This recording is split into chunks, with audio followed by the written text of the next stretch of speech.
earth. This verse marks a divine decision. God, in his triune nature, speaks within himself. Let us make man in our image. This is the first clear echo of God's plurality, fulfilled in Christ. Humanity was created to bear his image in appearance, spiritual identity, and authority. Paul writes in Colossians 1:15-16, where he writes of Christ, who is the image of the invisible God, the firstborn of every creature. For by him were all things created. The Christ who created man is the same Christ who now redeems man. In Romans 5:17, Paul declares, "For if by one man's offense death reigned, much more they which receive abundance of grace shall reign in life by one, Jesus Christ."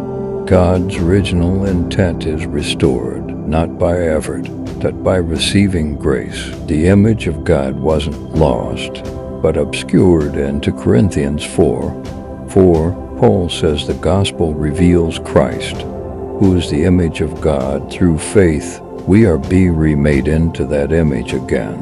But in the Spirit, the authority Adam lost is returned in Christ. Paul says in Ephesians 2:6, "And hath raised us up together, and made us sit together in heavenly places in Christ Jesus."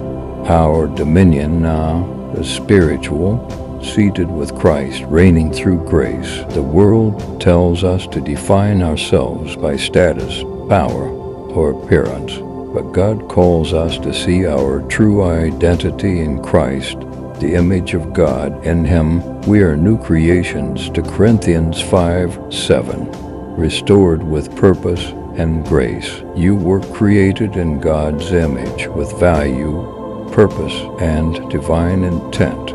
Christ came not only to forgive, but to restore. You are no accident. From Genesis to Paul's letters, the message is clear. You were made for more.